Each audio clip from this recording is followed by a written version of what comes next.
Sandali.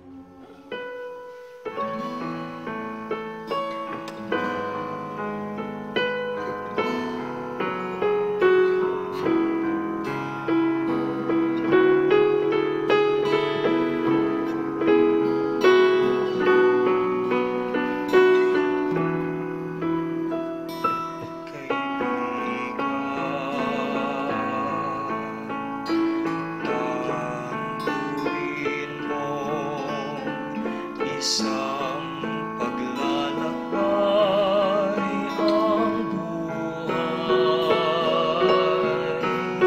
sanga-sangang landas ay may kahirapan.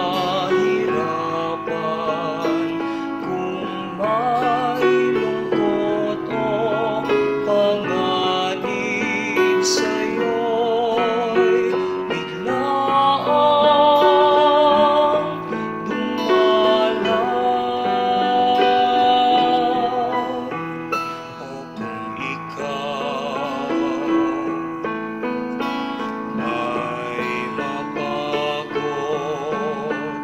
sa bigat ng iyong pasal. Panginoon ang balingan, Panginoon ang asahan. Di kanya'y halina, lumapit sa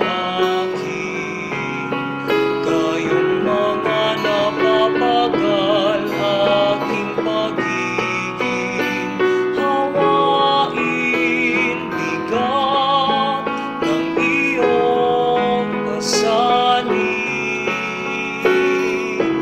ay aking pagdadaanin.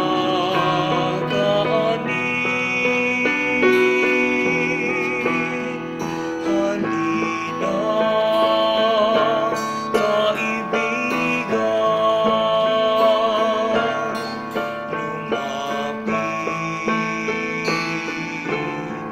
sa akin.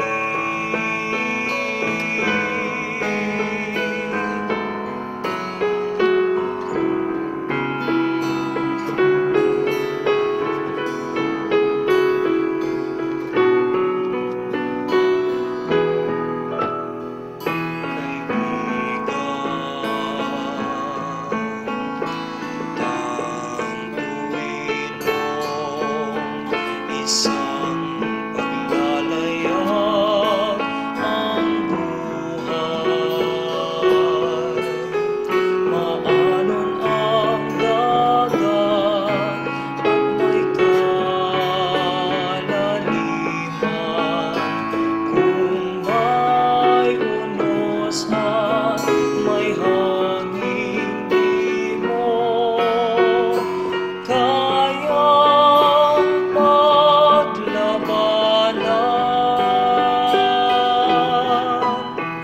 O sa gabi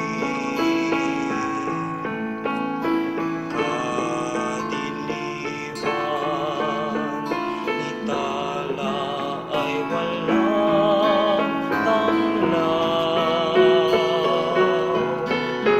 Panginoon ang balingan, Panginoon ang asahan.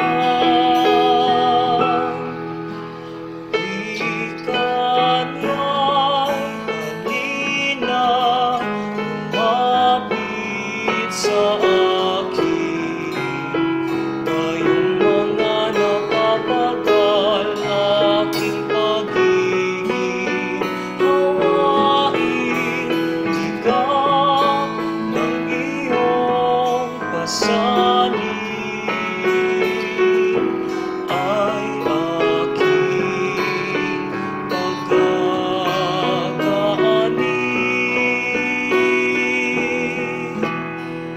Halina, kaibigan, lumapit sa akin.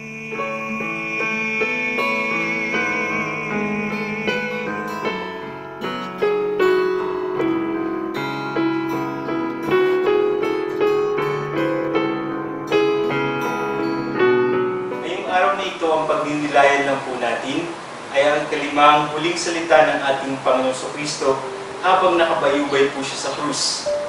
Ako'y nauuhaw. Makikita po natin dito ang tunay na larawan ng matinding pagdurusa ni Jesus. Unti-unti na po niyang nararamdaman ang mga epekto ng mga palo na dinamo ng kanyang katawan. Ang matinding tinik na inilagay po sa kanyang ulunan, ang paglakad niya po na may 3 oras patungong Golgotha, habang bitbit po niya ang mabigat na krus para iligtas tayo sa ating mga kasalanan, at ang pagpapako po sa kanya sa krus. At ang mga salita po niya, ako'y nauuhaw. Ngunit higit sa pisikal na pagkauhaw, ang napagnilayan ko po dito, ang matinding pagkauhaw po ni Jesus ay espiritual na pagkauhaw. Uhaw na uhaw po siya sa pagmamahal. Alam niyo po, si Jesus, ang kanyang naging buhay ay buhay ng pagbibigay. Kaya nga po, sa mga huling taon ng kanyang buhay, ibinuhos niya na po lahat para mabigyan ng pag-asa ang mga taong wala ng pag-asa. Ang mga bulag po ay muling nakakita. Ang mga pipi po ay muling nakapagsalita. Ang mga bihi po ay muling nakarinig. Ang mga patay ay muling nabuhay. Ang mga ketong ay gumaling. Gumawa po siya ng maraming milagro, punong-puno ng kabutihan, ngunit sa halip ng pasalamatan, siya po ay pinagbintangan at hinatulan ng brutal na kamatayan sa krus. Sa kasagsagan po ng kanyang katanyagan, ay napakaraming tao po ang gustong sumama at tumabi sa kanya. Ngunit ngayon po, sa matinding pagdurusa, siya na po ay tila nag-iisa. Ako'y nauuhaw. Sigaw po ito ng nauuhaw na pagmamahal. Iniwanan na po siya ng kanyang mga kaibigan. Ang mga kasalanan po na pinili niya upang maging sandigan niya po ay wala na po sa kanyang tabi. Iniligtas na po nila ang kanilang mga sarili sa tiyak na panganib.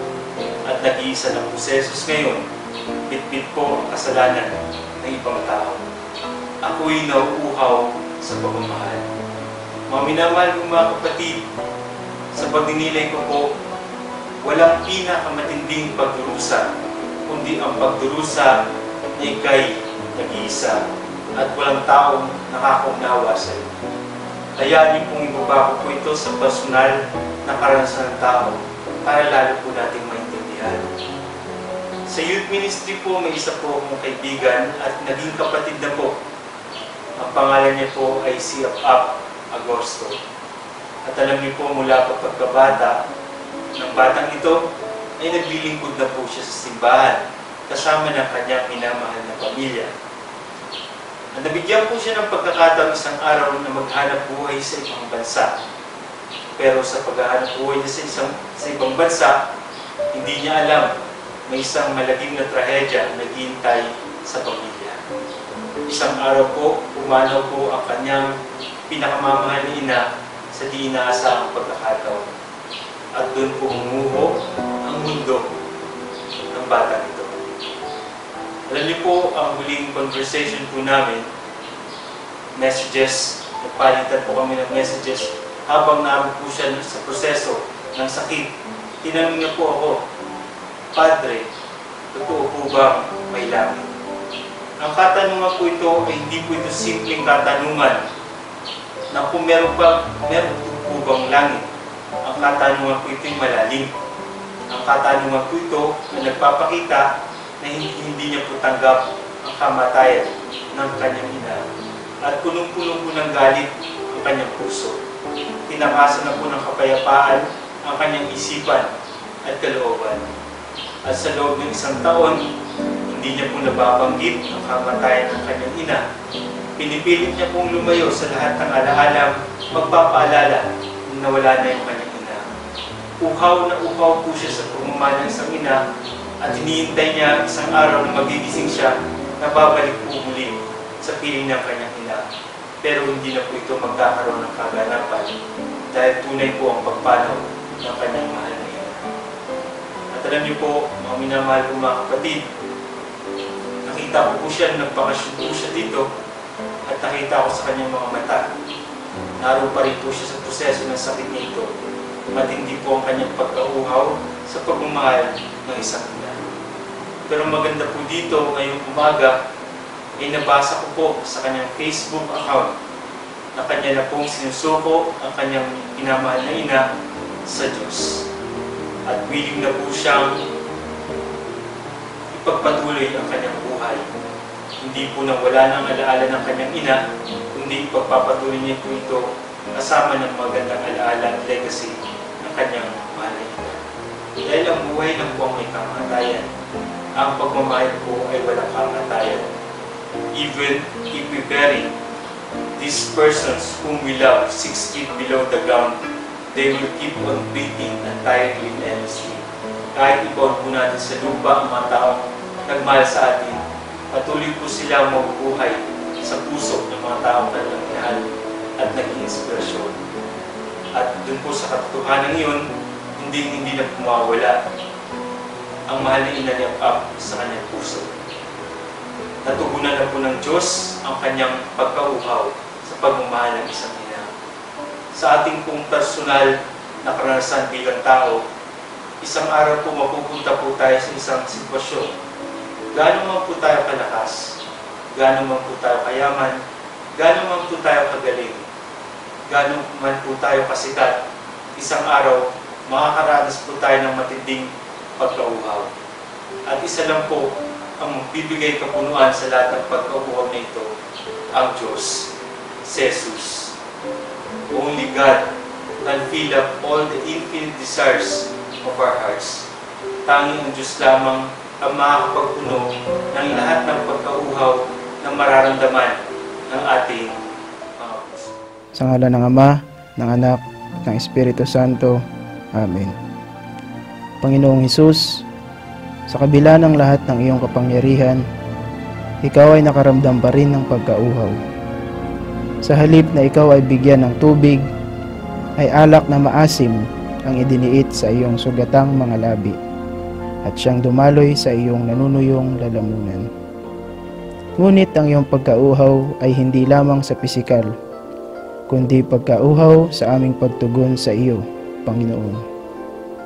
Naway matutunan naming isuko ang aming mga sarili sa iyo. Matutunang manalig sa iyong mga salita at manampalataya sa iyong mga itinuro upang aming mapawi ang iyong pagkauhaw sa aming pagtugon sa iyo. Pinamahal naming Panginoon. Kami man ay may kanya-kanyang pagkauhaw sa buhay na ito. Naway sa pamamagitan ng iyong kalinga at pagmamahal ay mapawi din ang aming pagkauhaw na ikaw lamang ang makapagbibigay sa amin, Panginoon naming Hesus. Sa ngalan ng Ama, ng Anak, at ng Espiritu Santo.